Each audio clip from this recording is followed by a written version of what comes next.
એક જંગલ હતું. જંગલમાં પ્રાણીઓ અને અનેક જીવજંતુઓ વસવાટ કરતા હતા. એમાં પતંગિયાભાઈ અને માખીબહેન પણ હતા. પતંગિયાભાઈ એક દિવસ બગીચામાં ફરવા જવા નીકળ્યા.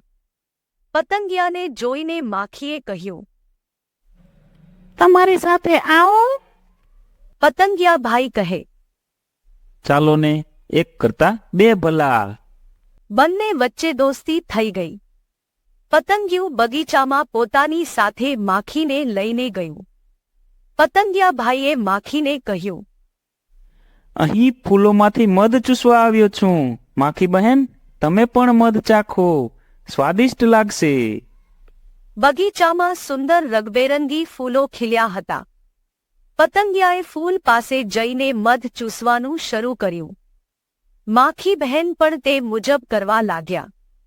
માખીબહેન કહે, આના કરતા તો મીઠાઈની દુકાનમાં મજા પડી જાય.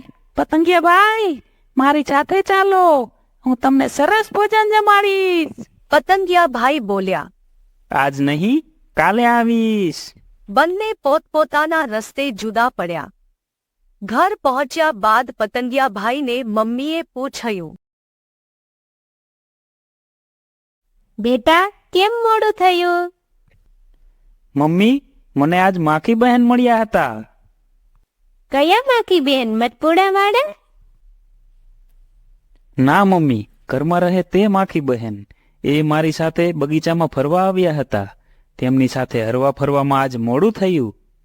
વાત સાંભળીને મમ્મી બોલી, જો બેટા, માખી બેન ગંદા હોય છે. તેના પગ, મોં, પાંખો બધું જ ગંદુ હોય. ખરાબનો સંગ ખોટો બેટા. પણ મમ્મી, કાલે અમે ફરી મળવાના છીએ. તેમણે મમ્મીને કહ્યું, માખીબહેન કેટલા ભાગ્યશાળી છે કે તેમને મીઠાઈથી માંડી વિવિધ પ્રકારની વાનગી ખાવા મળે છે.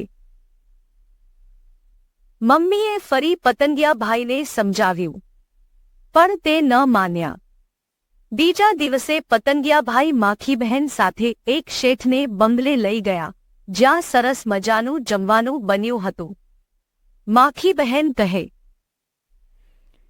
આ લોકો ઘણી વખત ખાવાની ચીજો પર ઝેર નાખે છે.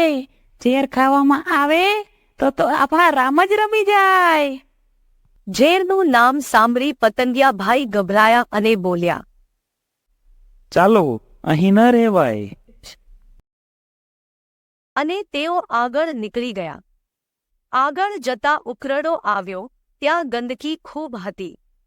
ઘણી માખીઓ ઉડાઉડ કરતી હતી. આ જોઈ પતંગિયાભાઈથી ન રહેવાયું. તે બોલ્યા, અહીં બંગલા જેવી બીક નથી. દુર્ગંધ કેટલી બધી છે. ચાલો આગળ. માખીબહેનને તો અહીં મજા પડી રહી હતી. પરંતુ પતંગિયાભાઈથી દુર્ગંધ સહન ન થતા તેઓ પરાણે તેમને લઈ ગયા. માખીબહેન પતંગિયાને કંદોઈની દુકાને લઈ ગયા. બંને દુકાનમાં ઘૂસ્યા. જુઓ, અહીં કેટલી બધી મીઠાઈ બની રહી છે. આ ચાસણીના ટપકા છે. એને ખાવાની મજા પડશે. પતંગિયાભાઈ મધમાખીની જેમ ચાસણીના ટપકા પર બેઠા અને તેના પગ એમાં ફસાઈ ગયા. એમાંથી છૂટવા તેઓ ચીસો પાડવા લાગ્યા. બચાવો, બચાવો, હું તો ફસાઈ ગયો.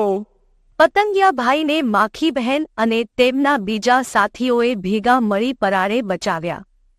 માંડ માંડ જીવ બચ્યો. તેમણે મનોમન નક્કી કર્યું કે ક્યારેય માખીબહેનનો સંગ નહીં કરે. મમ્મીની અવજ્ઞા કરવાનું ફળ તેને મળી ગયું.